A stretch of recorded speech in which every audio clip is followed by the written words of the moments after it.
Alright, it's going to be a little theory video on the general introduction to Anti-Dühring. I'm just going to be reading it to you and giving you some comments. I might do this as a series, but today we're just doing the general introduction. Modern socialism is, in its contents, primarily the product of the perception, on the one hand, of the class antagonisms existing in modern society between possessors and non-possessors, wage workers and the bourgeoisie, and on the other hand, of the anarchy ruling in production. In its theoretical form, however, it originally appears as a further and ostensibly more consistent extension of the principles established by the great French philosophers of the 18th century.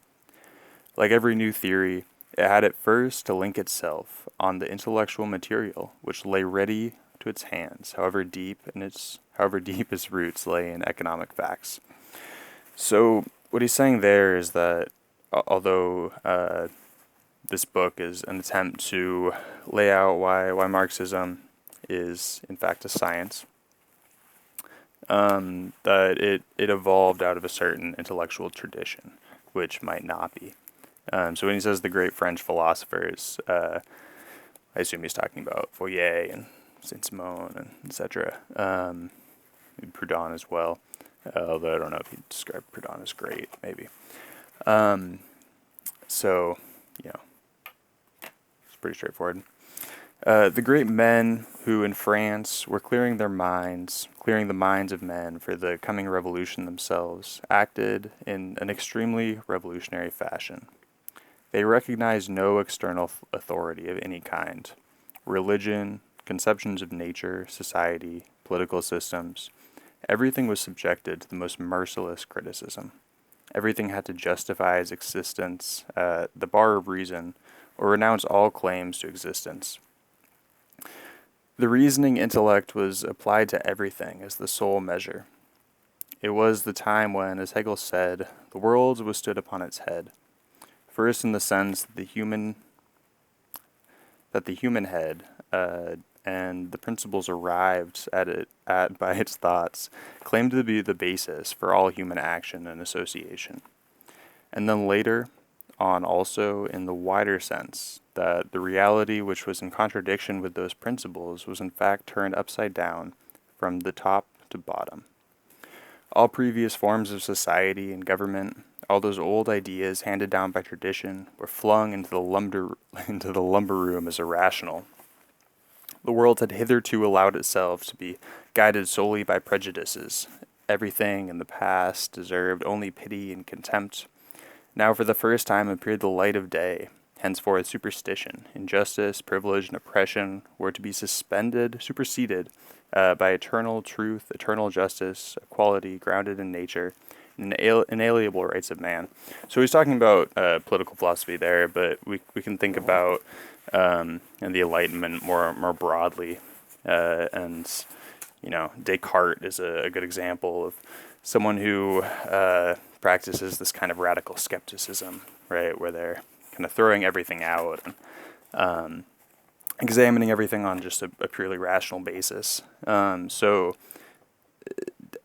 Descartes did that for epistemology, but we can think about the great French theorists as people who did that for political philosophy, and that in itself is the foundation of utopian socialism. And let's see, I'm looking at my notes. And I mean, he kind of characterizes some Enlightenment liberal ideals, but also utopian socialist ideals, as a faith in reason and revolutionism. And I mean, you kind of got to wonder, like, does liberalism retain that character today? Does it have, like, maybe in its rhetoric it has some of that revolutionary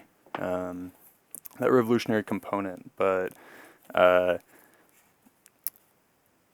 kind of the way we've seen that develop, I have to wonder if that's something inherent to liberalism itself, or if that is more to do with it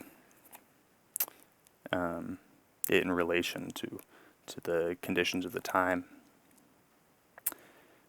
So we know today that this kingdom of reason was nothing more than the idealized kingdom of the bourgeoisie, that eternal justice found its realization in bourgeois justice, that equality reduced itself to bourgeois equality before the law, that bourgeois property was proclaimed as one of the essential rights of man,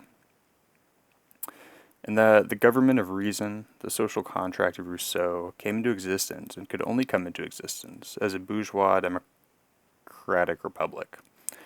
Not more than the predecessors could no more than their predecessors could the great thinkers of the 18th century pass beyond the limits imposed on them by their own, I would struggle that word, epoch. So yeah, I mean, these ideals, right, of the rule of law, we look at that today, right, and that exists in name only. They were really unable to be realized either by the liberal movement or any utopian socialist movement or really the Marxist movement as it actually has came to the world. So, I mean, Engels would say that, I would say that they were unable to be actualized. Well,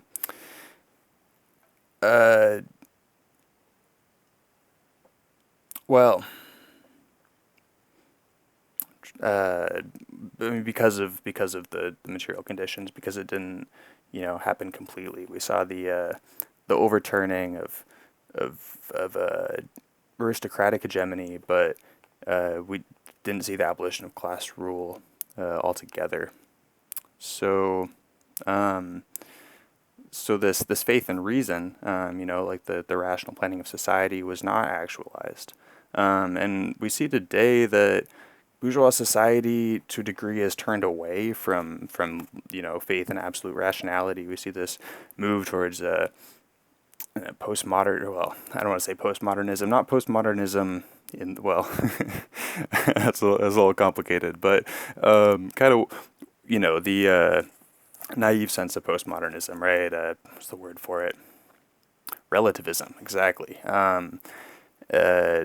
Towards this kind of like subjective, ethical postmodernism, or postmodernism in art, subjectivism in ethics is a good way to put it. And then we can see that in the natural sciences as well. This is a little more esoteric, but I think really the move towards quantizement in the natural sciences be seen as kind of a lapse in faith of rationality. Really, we can see the Enlightenment project in that sense is incomplete. It's not. Well, maybe it's for a failing of human reason. That's the end of history narrative, right?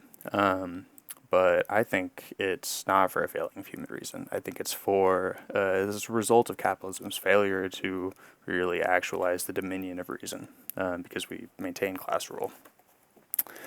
All right. So this is paragraph 4. But side by side with the antagonisms between the feudal nobility and the bourgeoisie was the general antagonisms between the exploiters and the exploited, the rich idlers and the toiling poor.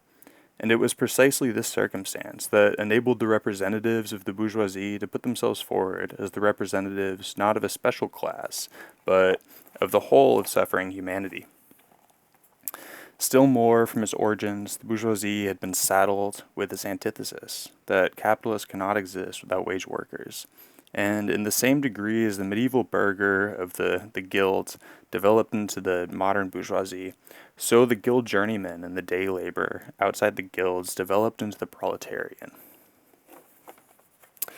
And although, on the whole, the bourgeoisie in the struggle with the nobility could claim to represent at the same time the interests of the different sections of the workers of that period, yet in every great bourgeois movement there was independent outbursts of that class which was the more or less developed forerunner of the modern proletariat. For example, the Thomas Munzer tendency of the period of reformism and peasant war in Germany, the levelers in the Great English Revolution, in the Great French Revolution, Babeuf, levelers. That's interesting history. I'll look into that. I don't actually know about Babeuf. I hope it's Babeuf. Alongside of these revolutionary armed uprisings of a class which was as yet undeveloped, the corresponding theoretical manifestations made their appearance in the 16th and 17th century. Utopian portrayals of ideal social conditions in the 18th century, actual communistic theories, Morelli and Mabley. Is that a citation? No, it's not. Actual communist, yeah, I see. The demand for equality was no longer limited to political rights, but was extended also to the social conditions of individuals. It was not merely class privileges that were to be abolished, but class distinctions themselves. An ascetic communism linked to Spartan conceptions was the first form in which the new doctrine made its appearance. Then came the three great utopians, Saint-Simon, for whom the bourgeoisie tendencies still had a certain influence, side by side with Proletarian, with Fourier and Owen, who in the country were capitalist production, where capitalist production was most developed, and under the influence of the antagonisms begotten of this, worked out his schemes for the removal of class distinction systematically and in the direct relation to French materialists, and in direct relation to French materialists. That's quite a sentence. Then came the three great Yeah, okay. Fourier is I think it's Fourier, is quite an interesting thinker, and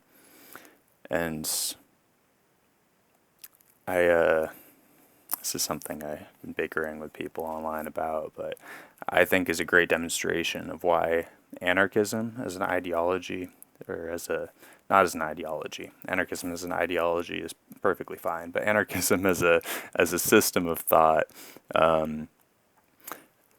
operates under the principle of explosion, which means that if you start from false precepts, you can reason your way to literally anything, which isn't always bad. It's kind of interesting, actually. Read Fourier, he made some very interesting predictions and definitely had some valuable insights.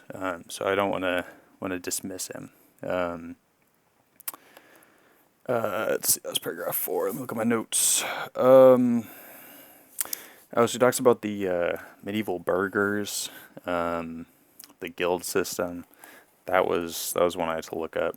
But apparently they were a certain social class, at least in some parts of medieval Europe, that Engels considers to be the forerunners of the bourgeoisie. So that developed out of the guild system. And see, in this paragraph, we get the answer to the question of why do proletariat and other oppressed classes support bourgeois revolutions? Because that's something that is kind of interesting throughout history. You see that when bourgeois revolutions take place, right? Whether that's in, the revolution in China would be the most controversial example. But the French Revolution is a much less controversial one. You see that there was at least some degree of an industrial proletariat in France at the time, industrial, and they did support the revolution. So we can kind of see why, and then we also see that alongside the revolution that was led by the bourgeoisie, there was also independent proletarian outbursts, but they didn't have any kind of theory or organizational strategy, and they also the conditions at the time might not have really allowed for that to amount to anything. Let's see.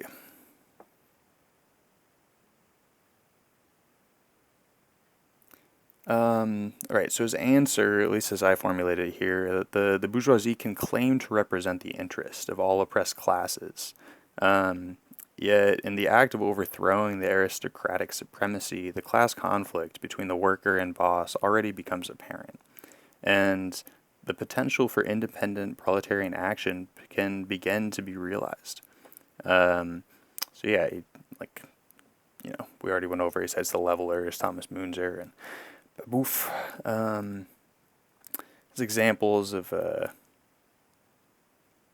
as examples of this, and the utopian socialists as the theoreticians that correspond to these independent outbursts. So I guess that helps a little bit to differentiate when we're talking about liberalism and utopian socialism, right? That liberalism is a system of revolutionary thought correspond to the bourgeois movement, whereas the utopian socialism might correspond to these early proletarian outbursts, at least as they existed independently.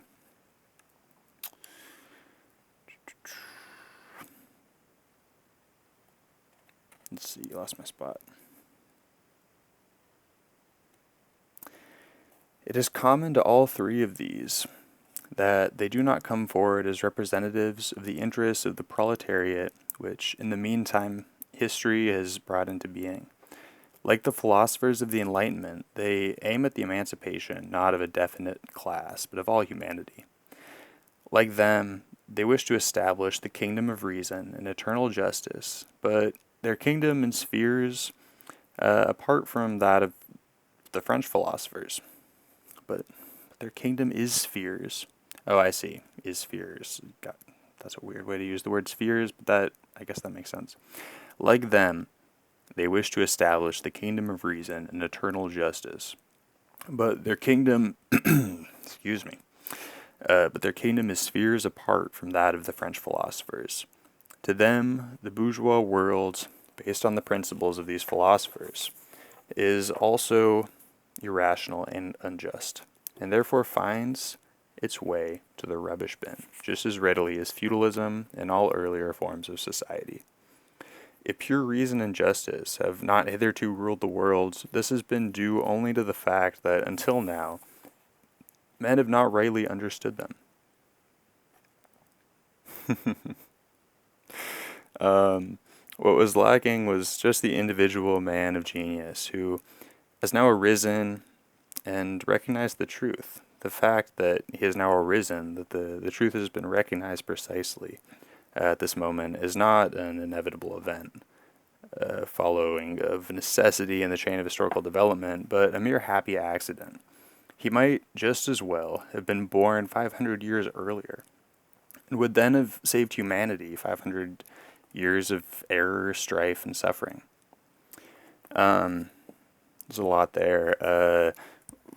We see him. You'll hear Marxists talk a lot about the great man of history theory. The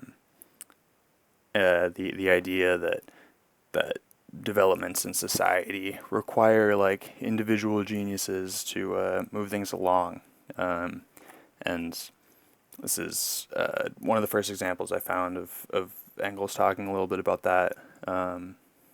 So if you hear that phrase thrown around and you're curious where it comes from, this is one of the spots that I found. And I mean, just in general, he's critiquing what the kind of Marxist conception of idealism. So idealism in philosophy. When we talk about that, we're talking about like a metaphysical outlook that, the fundamental structure of the universe on some level is more to do with consciousness than it is to do with matter. But that's not so much what Marxists usually mean when they say idealism. It's more the idea that change in society happens because of ideas and everyone recognizing the truth. So we can think about that in relation to the Overton window. This is something that bugs me to no ends when people on the left kind of use this model, right? The Overton window, the idea that there's a certain frame of discourse that is acceptable, and it either gets pushed to the left or pushed to the right. And the more people that accept left-wing ideas, the better, because then the Overton window will get pushed to the left. And that's really, it's putting ideas above the actual material relations in society is what needs to happen for material change. So they might conclude from that we need to go around and educate the masses about Marxism, right? Like everyone produce all this introductory material about the lies that you've been taught about communism, which I see as the wrong approach. At least I don't think the role of communists is to educate the masses. You hear this a lot: educate, agitate, organize. The educate part, at least in my view, means educate communists. People who want to be the theoreticians of the proletarian movement. It doesn't mean that we need to educate everybody about Marxism. The masses do not need to have a basic theoretical understanding of socialism to work for their own material interest. And if you think that they do, then that demonstrates your own lack of faith in in Marxism as science. So if you don't think Marxism is science, if you do buy into this Overton window model, that might be right. And then maybe it really is about getting everyone to have leftist ideas. But I don't know. I like to hold on to this. Some people call it a dated idea that Marxism really is science. I don't mean Marxism as it exists today is science. It doesn't actually function like that. But you see this kind of contradictory notion on the left where people will say that it's science. This is dogma, that Marxism is a living science. But they don't act like that. They act as though it is. They act as though idealism is correct, and that we need to educate everybody about communism. All right. Let's see. What did I write down here? So yeah,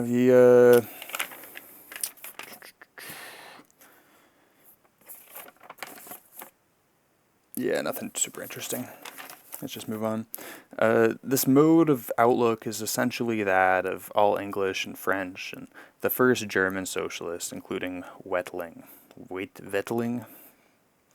German, man. I don't speak German. I don't know how to pronounce this stuff. To all these, socialism is the expression of absolute truth, reason, and justice. It needs only to be discovered to conquer the world by virtue of its own power, as absolute truth.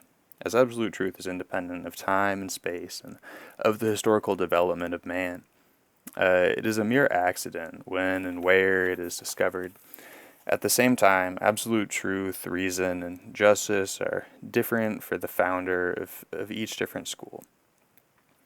And as each one special kind of absolute truth, reason, and justice is in turn conditioned by his subjective understanding, his conditions of existence, the measure of his knowledge and intellectual training, intellectual training. I'm going to have to start that sentence over.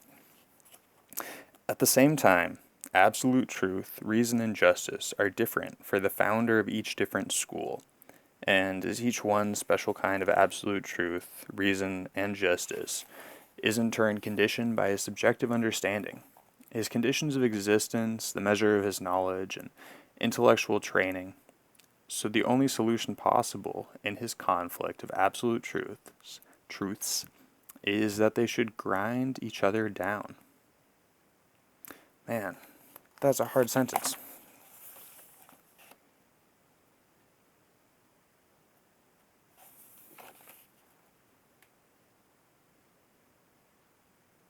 it's just long. It's not that, like, there's no hard words in it. It's just, there's a lot of clauses and a lot of punctuation. Trying to see how it all relates together is, I'm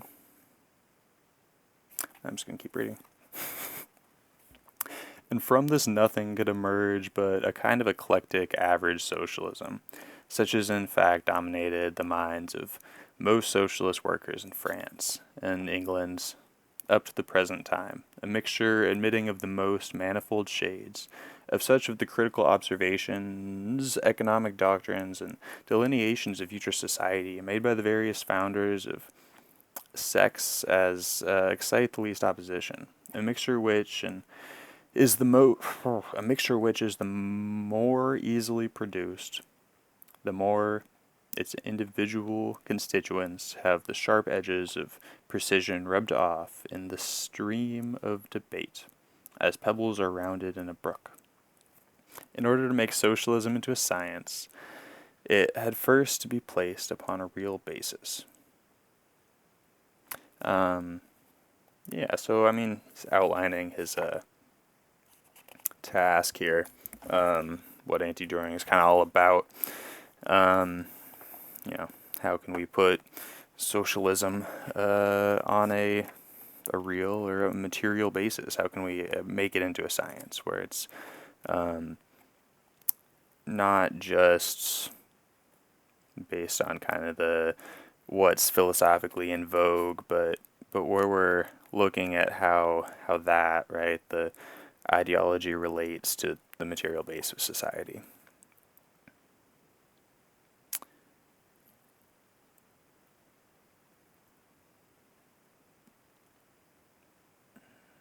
Meanwhile, along with and after the French philosophy of the 18th century, the newer German philosophy has arisen, culminating in Hegel.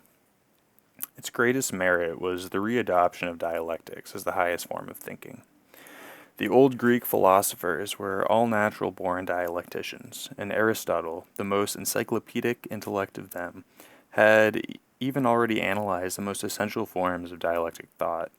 The newer philosophy, on the other hand, although it too included brilliant exponents of dialectics such as Descartes and Spinoza, had become especially under English influence, more and more rigidly fixed to the so-called metaphysical mode of reasoning, by which also the French of the 18th century, at all events in the special philosophical works, were almost exclusively dominated. But outside philosophy, in the restricted sense, the French were nevertheless able to produce masterpieces of dialectic. We needed only recall Diderot.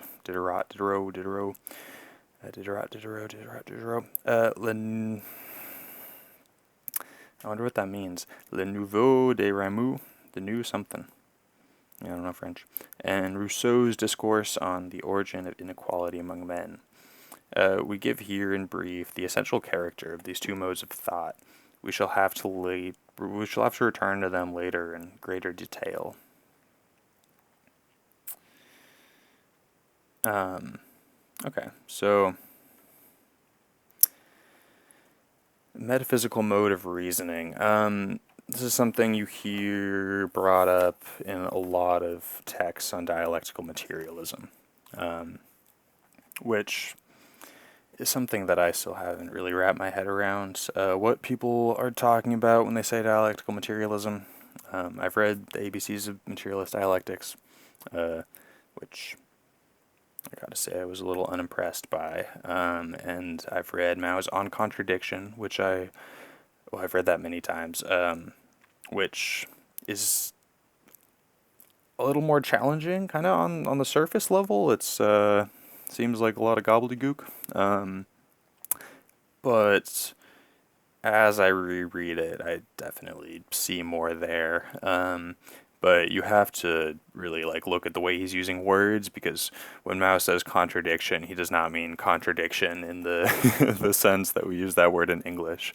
And when he says metaphysics, he's talking about something very specific, which Engels is mentioning here. The metaphysical mode of reasoning, which I think really, it's better to think of that as just bourgeois philosophy, or institutional philosophy. Um, philosophy that changes by the fashions of the time, and doesn't understand itself in relation to the material conditions of the institutions which pursue it. When we reflect on nature, or the history of mankind, or our own intellectual activity, the first picture presented to us is of an endless maze of relations and interactions in which nothing remains. Where, and as it was, but everything moves, changes, comes into being, and passes out of existence. The primitive, naive, yet intrinsically correct conception of the world was that of ancient Greek philosophy, and was first clearly formulated by Heraclitus. Everything is, and also is not, for everything is in flux, is constantly changing, constantly coming into being and passing away. But this conception, correctly as it covers the general character of the picture of phenomena as a whole, is yet inadequate to explain the details of which this total picture is composed. And so long as we do not understand these, we also have no clear idea of the picture as a whole. In order to understand these details, we must detach them from their natural or historical connections and examine each one separately, as to its nature, its special causes and effects. This is primarily the task of natural sciences and historical research, branches of science which the Greeks of the classical period, on very good grounds, rejected to a merely subordinate position, because they had first of all to collect materials for these sciences to work upon. The beginnings of the exact investigation of nature were first developed by the Greeks of the Alexandrian period, and later on in the Middle Ages were further developed by the Arabs. Real natural sciences, however, date only from the second half of the 15th century, and from then on it has advanced with constantly increasing rapidity. So, Heraclitus, God, I gotta get a drink of water. And I'm using the water to prop up my phone here.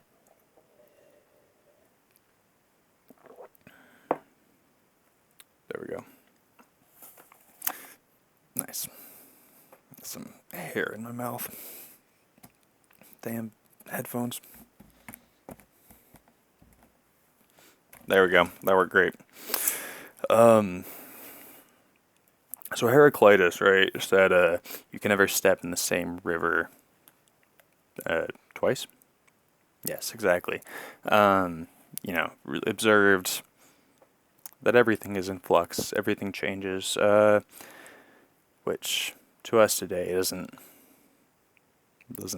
I don't know, it doesn't seem that profound to me. But at the time, it's well, there is plenty of things that Heraclitus said that are much more interesting than that, but I think we tend to take that for granted. But I see this brought up sometimes in texts on dialectics or dialectical materialism, and as the idea of like denying the law of non-contradiction. And Aristotle, if I remember correctly, actually read Heraclitus that way, and accused Heraclitus of denying the law of non-contradiction by saying you can never step in the same river twice, right? Denying that a river has its own identity. But I don't know. I think Heraclitus responded with this, or maybe didn't respond to the accusations. I don't know. No, it's not. To deny the law of non-contradiction in that context would be to say you can't step in the same river once, right? The river does have an identity. It's just constantly changing. It's not the same river, once some time passes. So yeah, that's my take on it, anyways. I think there's room for debate there, and that misreading or what I'd say is a misreading. I mean, it goes back, like I said, to Aristotle, but I think it persists pretty prevalently. Like you'll see this idea that Heraclitus or Hegel denied the law of non-contradiction, or thought that, you know, uh, see, the thing is, as soon as you deny the law of non-contradiction, then all statements are true. So you can't get anywhere from there. That's the principle of explosion I was talking about earlier. It's a dead end. Well, I mean, it's not a dead end because it gives you, infinite room for whatever you want to say, and you might stumble upon some true things by accident that way, and some of those things might be really interesting, which is what I think Fourier was doing. But in terms of actually developing some kind of method, I think it's a dead end. The analysis of nature into its individual parts, the grouping of the differential natural processes and natural objects in definite classes, the study of the internal anatomy of organic bodies in their manifold forms.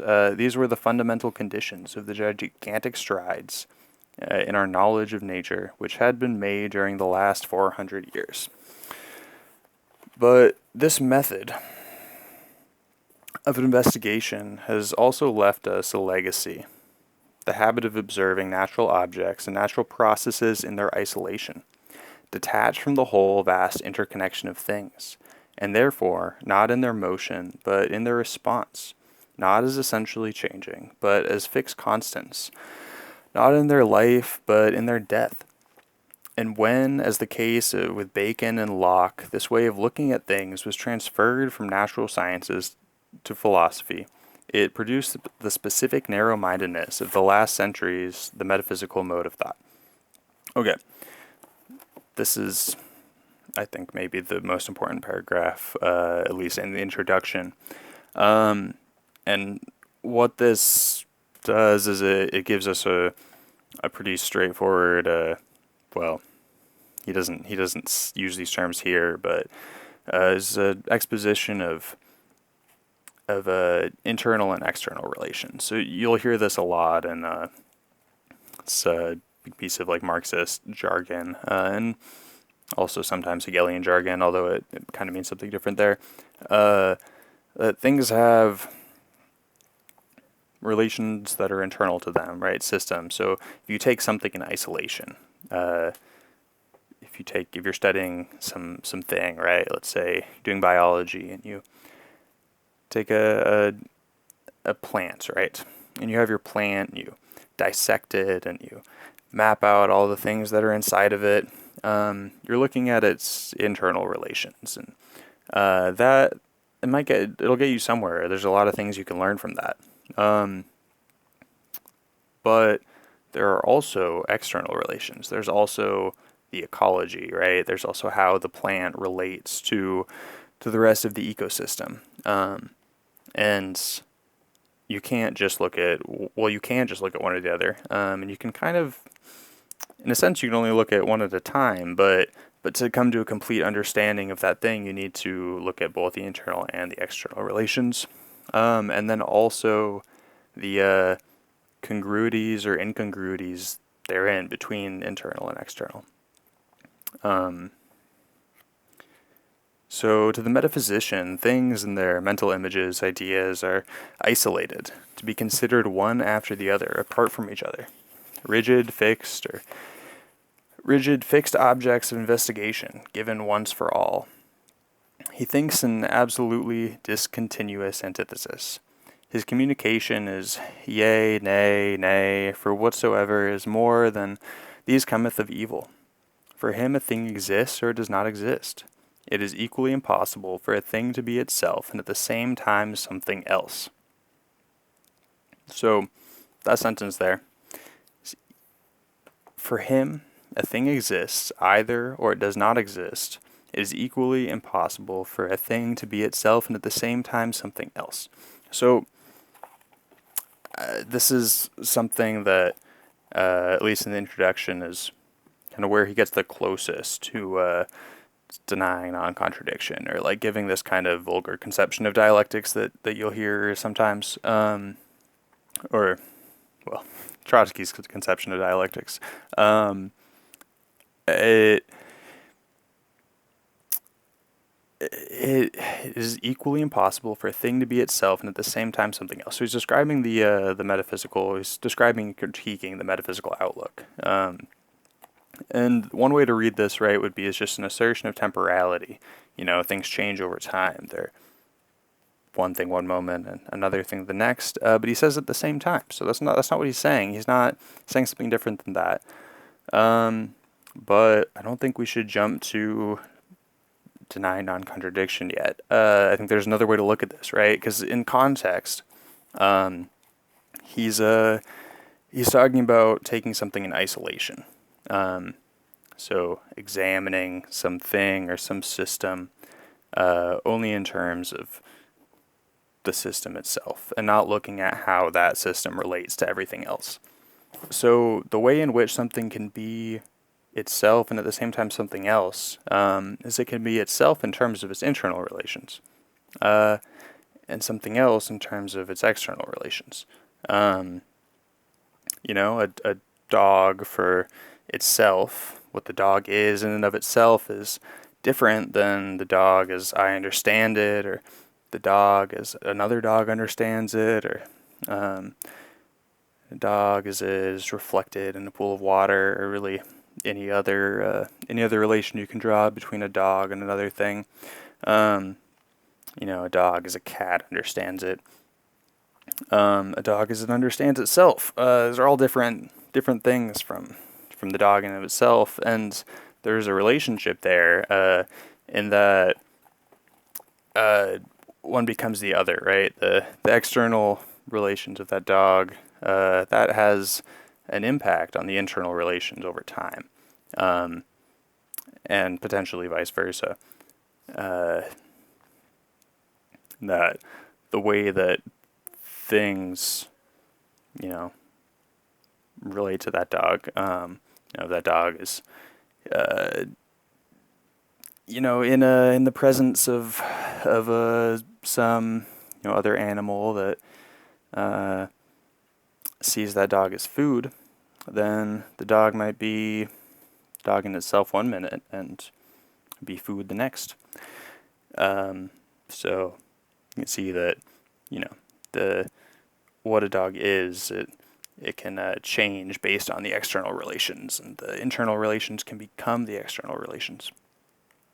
So, at first sight, this mode of thought seems to us extremely plausible, because it is the mode of thought of so-called common sense. But sound common sense, respectable fellow, as he is within the the homely precincts of his own four walls, has most wonderful adventures, as soon as he ventures out into the wide world of scientific research. Here, the metaphysical mode of outlook, justifiable and even necessary, as it is in domains whose extent varies according to the nature of the object under investigation, nevertheless, sooner or later, always reaches a limit beyond which it becomes one-sided, limited, abstract, and loses its way in insoluble contradictions. And this is so because in considering individual things, it loses sight of their connections. In contemplating their existence, it forgets their becoming into being and passing away. And looking at them at rest, it leaves their motion out of account, because it cannot see the wood for the trees. For everyday purposes, we know, for example, and can say with certainty whether an animal is alive or not. But when we look more closely, we find that this is often an extremely complex question. As jurists know very well, they have cudgeled their brains in vain to discover some rational limit beyond which the killing of a child in its mother's womb is murder, and it is equally impossible to determine the moment of death, as physiology has established that death is not a sudden, instantaneous event, but a very protracted process. Well, all right. If you wanted Engel's take on, you know, want to figure out, was Engels pro-life or pro-choice? He doesn't actually tell you here, but this might be where to look. Who knows? He might talk about this somewhere else. His answer might be, it's complicated. Or in some form, he might reject the question. And generally, doesn't seem all that interested in ethics. From what I've read from him, he's more interested in describing the world than making prescriptive statements. He makes prescriptive statements about how we should understand the world. But when he's actually describing behavior and people, he's trying to describe them. It's thought that he has, strong feelings about. And that might be kind of a one-sided characterization. I certainly haven't read everything that he ever wrote. Beyond which the killing of a child in its mother's womb is murder, and it is equally impossible to determine the moment of death, as physiology has established that death is not a sudden, instantaneous event, but a very protracted process. In the same way, every organic being is at each moment the same and not the same. At each moment is assimilating matter drawn from without and excreting other matter. At each moment, the cells of its body are dying and new ones are being formed. In fact, within a longer or shorter period, the matter of its body is completely renewed and is replaced by other atoms of matter, so that every organic being is at all times itself and yet something other than itself. Closer investigation also shows us that two poles of its antithesis, like positive and negative, are just as inseparable from each other as they are opposed, and that despite all of the opposition, they mutually penetrate each other. Despite all their opposition, they mutually penetrate each other. It is just the same with cause and effect. These are conceptions which only have validity in their application to a particular case as such, but when we consider the particular case, it is general connection, which the world as a whole, they merge and dissolve in the conception of universal action and interaction, in which causes and effects are constantly changing places, and what is now or here an effect becomes there or then a cause, and vice versa. I want to say one more thing about that sentence that I was stuck on earlier. I'm gonna where is it? Well, whatever. In terms of looking at internal and external relations, so I think the view of dialectical materialism, that it is about denying non-contradiction, right? Trotsky's view. It's a little ironic, honestly, because the way that you arrive at that view would be if you were to take that sentence and view it in isolation. So to actually apply the method that Engels is talking about here, that is exactly how you avoid that misreading. None of these processes and methods of thought fit into the frame of metaphysical thinking. And that's kind of how we arrive at these conceptions of dialectical materialism that are in and of themselves metaphysical in the exact sense that Engels is describing.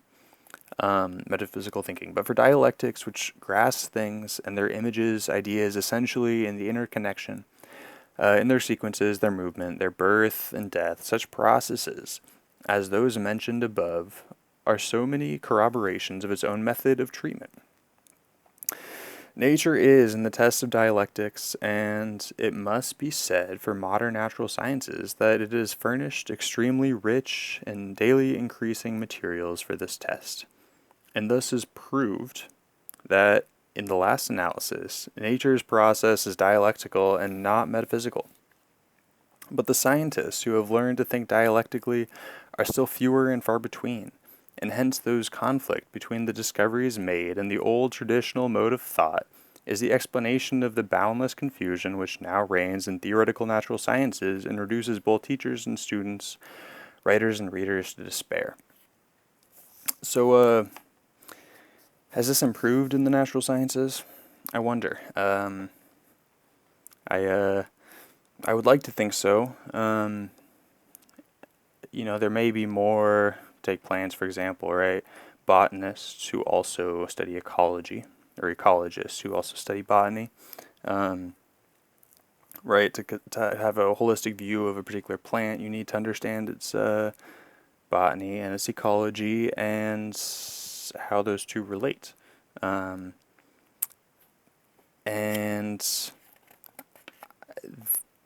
the resources to develop that kind of understanding are certainly more available than they were then.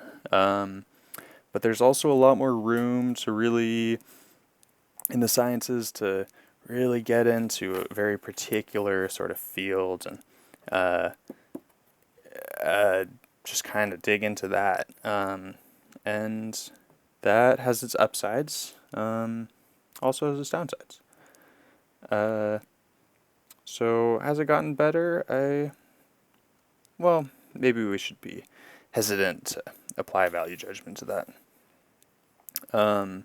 But we certainly haven't actualized Engels' vision of science as something where, well, I don't think scientists think dialectically yet. Maybe under communism.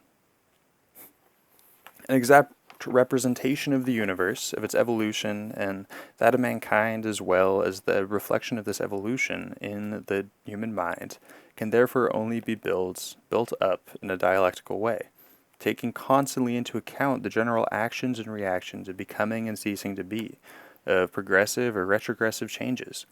And the more recent German philosophy worked with this standpoint from the first. Kant began his career by resolving the stable solar system of Newton and its eternal permanence. After the famous initial impulses had once been given into historical process, the formation of the sun and all of the planets out of a rotating nebulous mass. Together with this, he already drew the conclusions that, given the origin of the solar system, its ultimate dissolution was also inevitable. Half a century later, his views were given a mathematical basis by Laplace. That name, man. It gives me flashbacks to ordinary differential equations. Or is it Calc 2? God, I don't even remember which class. Laplace transformations. I mean, these weren't too bad. It was ordinary differential equations. It's tedious, but formulaic. They're not too bad. Kind of fun, honestly. I kind of like doing Laplace transformations. If that's even the right word for it, I can't remember. Probably still my worksheet on it somewhere around. Basis by Laplace. And another 50 years later, the spectroscope proved the existence in space of such incandescent masses of gas in various stages of condensation. The newer German philosophy culminated in the Hegelian system, of which for the first time, and thus is its great merit, the whole natural, historical, and spiritual world was presented as a process, that is, in the constant Alright. I'm just gonna bulldoze through the rest of this because my throat is getting really dry, and we're almost an hour in. Development, and the attempt was made to show the internal interconnections in this motion and development. From this standpoint, the history of mankind no longer appeared as a confused whirl of senseless deeds of violence, all equally condemnable, before the judgment seat of the now matured philosophic reason, and best forgotten as quickly as possible, but as the process of development of humanity itself. It now became the task of thought to follow the gradual stages of this process through all its devious ways, and to trace out the irregularities running through all its apparently fortuitous phenomena. That Hegel did not succeed in this task is here immaterial. His epoch-making service was that he propounded it. It is indeed a task which no individual will ever be able to solve. Although Hegel, with Saint Simon, was the most encyclopedic mind of his age, yet he was limited. In the first place, by the necessarily restricted compass of his own knowledge, and secondly, by the similarly restricted scope and depth of his knowledge and ideas of his age. Excuse me, not his knowledge and idea of his age, the knowledge and ideas of his age. But there was also a third factor. Hegel was Hegel was an idealist. That is to say, the thoughts within his mind were to him not the more or less abstract images of real things and processes, but on the contrary, things in their development were to him only the images made real of the idea, existing somewhere or other already before the world existed. This mode of thought placed everything on its head, and completely reversed the real connections of things in the world. And although Hegel grasped correctly, and with insight, many individual interconnections, yet for the reasons just given, there is also much that in point of detail also is botched, artificial, labored, in a word, wrong. I don't know about that one. I mean, Hegel was an idealist. It's true. But, it's kind of an odd idealist. And that, I was talking to Antonio Wolf about this earlier today, or he was doing a live stream, and I asked him some questions about it. And at least his take on it was that for Hegel, metaphysics was everything. You know, he had a kind of an all-encompassing definition of metaphysics. When I read Hegel, he seems almost unconcerned with metaphysical questions, or what I would consider to be metaphysical questions, and that he doesn't really try to figure out what like the substance of all this is. You know, he insofar as he's interested in matter, he's interested in the concept of matter, not, you know, what matter is. And I mean, I do think matter is a concept, which is why I kind of reject materialism, but, or at least metaphysical materialism, not Marxist materialism. I'm all for that kind. But yeah, there's a lot of confusion, I think, that arises from the way that Marx and Engels were very eager to box Hegel in as an idealist, because he is an idealist in a sense, but he's not your typical idealist. Let's just say that. Artificial, labored, and in a word, wrong. Yeah, see, I don't know. I have to read more Hegel. There is one text, critique, or what is it? The Philosophy of Right. Has a longer name than that. It's 3 books I have by Hegel: the Phenomenology of Spirit, the Science of Logic. Phenomenology of Spirit is really difficult. It's not the one to start with. It's the one I started with, but Science of Logic is better, and Philosophy of Right is the one that I would agree does have some parts that are botched, artificial, labored, and in a word, wrong. The Science of Logic, which is actually what I think he's talking about here, I don't really think that characterization is quite fair. And insofar as he is an idealist, as we typically think about that word, I think that, you know, really is more to do with his political philosophy, philosophy of right. But that's not really what we're talking about here. I mean, maybe Maybe in a sense it is. Maybe I could give Engels a more charitable reading in this paragraph, but the Hegelian system as such was a colossal miscarriage, but it was also the last of its kind. It's a colossal miscarriage. Wow. Bold words. But it was also the last of its kind. It suffered, in fact, from an internal and insoluble contradiction. On the one hand, its basic assumption was the historical outlook that human history is a process of evolution, which by its very nature cannot find intellectual finality in the discovery of any so-called absolute truth. But on the other hand, it laid claim to the very sum total of precisely this absolute truth. A system of natural and historical knowledge which is all-encompassing and final for all time, is in contradiction to the fundamental laws of dialectical thinking. A system of natural and historical knowledge which is all-embracing and final for all time. Oh, I see. Right.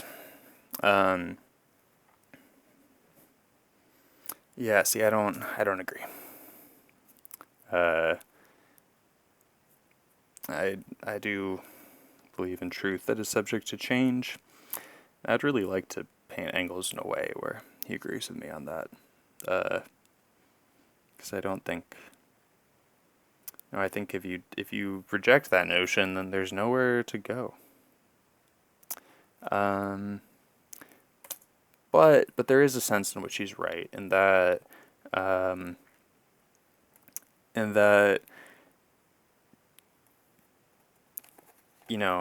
system that says it has all the answers is perhaps going to be right in some ways or wrong in some ways. This is the thing. Is it a concrete system, right? Is it describing something about the world? Which is then, well, that's a vulgar framing on my part. Is it merely describing something about the material world? Let's put it that way. In which case, then yeah, he's right. If you really think matter is everything, then perhaps that's true. But I think, there's some really easy counterexamples. Mathematics. Mathematical truths. Well, I think they're true. Forever. Even when we're not here. But who knows, maybe they're not. Which, however, far from excluding, on the contrary, includes the idea that the systematic knowledge of the external universe can make giant strides from generation to generation. The realization of the entire incorrectness of previous German idealism led necessarily to materialism. But it must be noted not to the simple metaphysical and exclusively mechanical materialism of the 18th century. Instead of the simple and naively revolutionary rejection of all previous history, modern materialism sees history as the process of the evolution of humanity, and its own problem as the discovery of laws of motion of this process. The conception was prevalent among the French of the 18th century as well as with Hegel, of nature as a whole, moving in narrow circles and remaining immutable, with its eternal celestial bodies as Newton taught, an unalterable species of organic beings as Linnaeus taught. It's Linnaeus. God, I was just listening to something about him earlier today. What did they say? Unalterable species of organic beings. That's one of the forerunners to Darwin, I think. Right. So it would have been superseded by evolution. In opposition to the conception, modern materialism embraces the more recent advances of natural science, according to which nature also has its history and time. The celestial bodies, like the organic species, which under favorable circumstances people, them coming into being and passing away in the recurrent circles, insofar as they are in any way admissible, assuming indefinitely vaster dimensions. In both cases, modern materialism is essentially dialectical, and no longer needs any philosophy standing above the other sciences. Yeah, I like this. Okay, this is the part of Anti-Dühring that I really like. In that he's interested in a project to answer philosophical questions scientifically. And this is the same project that Sam Harris is really invested in. If you want to look to someone who's carrying on Engel's legacy, it's definitely Sam Harris in a sense, in the most vulgar sense possible. In that he's doing it without, he's trying to like arrive at these conclusions independently, and seems to, really like reject the idea of drawing on any already existing philosophical tradition. And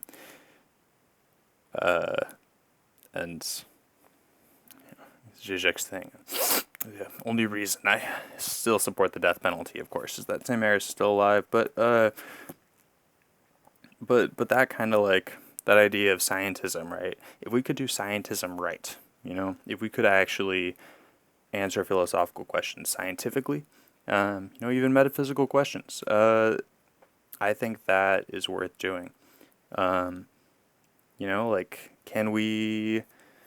we determine whether materialism or idealism is one of those falsifiable? I think so. Well, at least I think materialism is not falsifiable, because, how do you explain consciousness, right? Well, emergence. It emerges out of some sort of information process.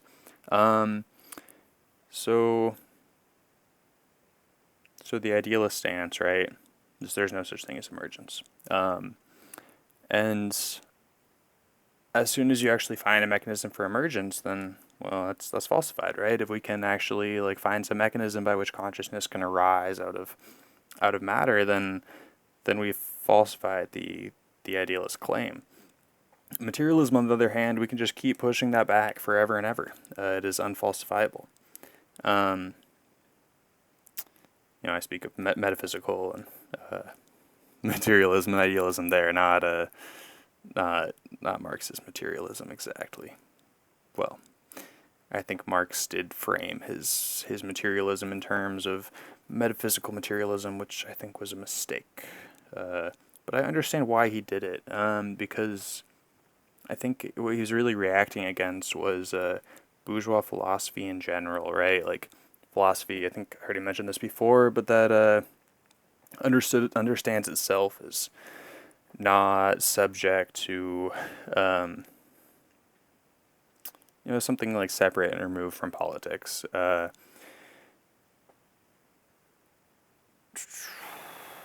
And since German idealism was very in vogue in Marx's day, it's understandable that he would adopt the materialist label as a way of, rejecting all of that. But I think a better word for what they actually mean, at least insofar as the parts we can really hold on to, is just science. I don't know. That's my take.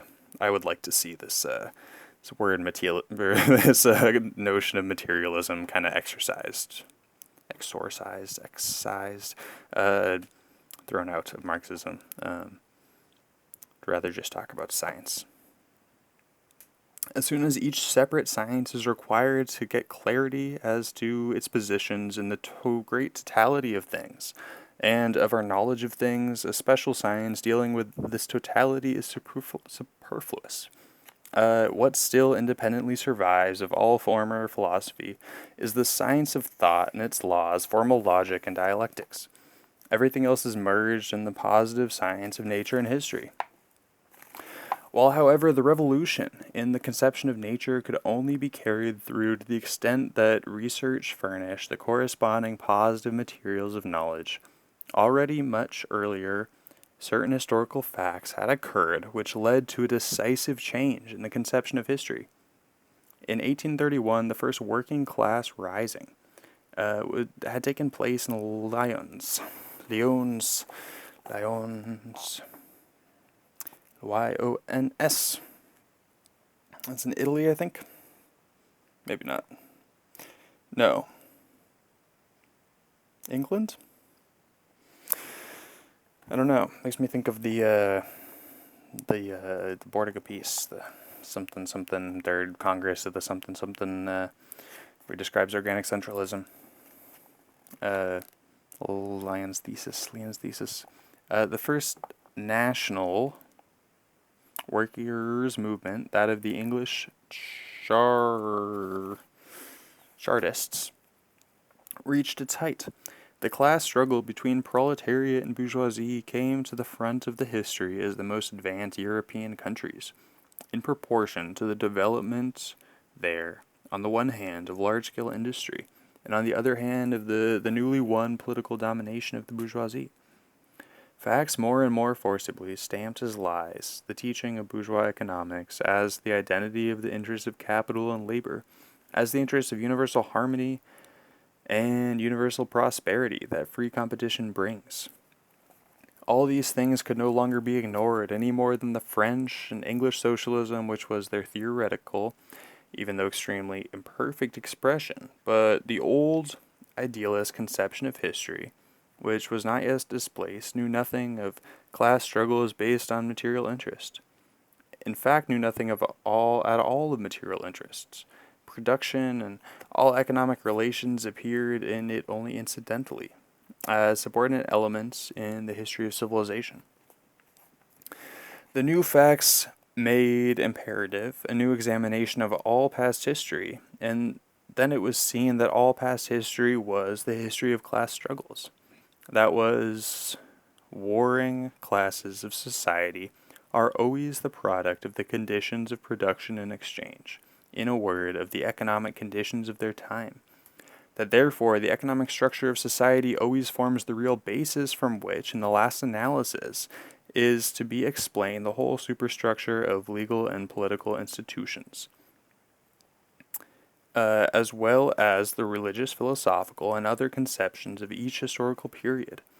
Now, idealism was driven from its last refuge. The philosophy of history, now a materialist conception of history, was propounded, and the way found to explain man's consciousness of his being, instead of a heretofore, I do not know that word, heretofore, his being by his consciousness. But the socialism of earlier days was just as incompatible with this materialist conception of history as the French materialist conception of nature was with dialectics and modern natural science.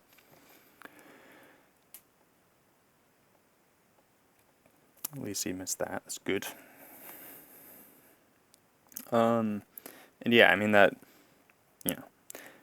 backs up what I'm saying about materialism for Marx and Engels not being the same thing as metaphysical materialism. It is true that the earlier socialism criticized the existing capitalist mode of production and its consequences, but it could not explain them. And so also could not get the mastery over them. It could only simply reject them as evil. But what had to be done was to show this capitalist mode of production on the one hand, in its historical sequence, and in the inevitability for a definite historical period, and therefore also the inevitability of its downfall. And on the other hand, also to lay bare its essential character for which was still hidden, as its critics had hitherto attacked its evil consequences, rather than the process of the thing itself. This was done by the discovery of surplus value. It was shown that the appropriation of unpaid labor in its basic form of the capitalist mode of production and of the exploitation of the worker affected through it, that even if the capitalist buys the labor power of his labor at the full price as a commodity on the market, he yet extracts more value from it than he paid for it. and that in the ultimate analysis, his surplus value forms those sums of value which are heaped up the constantly increasing masses of capital in the hands of the possessing classes. This process, both of capitalist production and the production of capital, was explained. Wow. If you were looking for a one-paragraph summary of capital, basically, there's one summary I think that Marx approved. Can't remember who it was by. It's about 80 pages long. And I'm talking about capital. It's thousands of pages long. But he's not providing. He's just giving you the conclusions. But yeah, that's very good, succinct. It's really not all of capital. It's more like kind of a update of, well, yeah, in one paragraph. These two great discoveries, the materialist conception of history and the revelation of the secret of capitalist production by means of surplus value, we owe to Marx. It's more like the kind of fundamental, what he would say, scientific findings of Marx's conception of capitalism. These two great discoveries, the materialist conception of history and the revelation of the secret of capitalist production by means of surplus value, we owe to Marx. With these discoveries, socialism became a science, which had in the first place to be developed in all its details and relations. This was how things stood in the field of theoretical socialism and extinct philosophy, where Herr Eugene Dühring, not without considerable din, sprang on to the state and announced that he had accomplished a complete and total revolution of philosophy, political economy, and socialism. Let's see what Herr Dühring promises and how he fulfills his promises. So, the word socialism.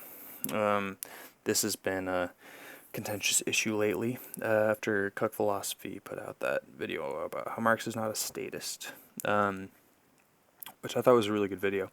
It was clickbait, the title, and it, I do get why people responded negatively to it, because, I mean, what's your definition of statist? What does that word even mean? Did Marx think that, was Marx an anarchist? No, Marx was not an anarchist. Marx believed in oppression and authority that the working class needs to assert over the bourgeoisie.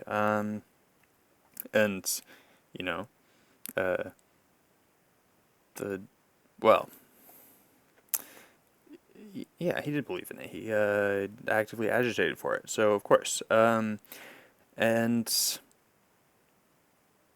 so saying Marx is not a statist, right,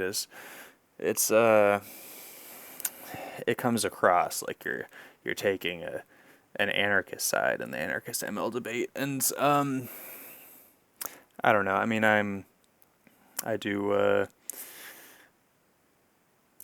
my analysis is of Marxism is kind of identical to what Cook Philosophy puts out there. I don't know if he would describe himself as a left comm, but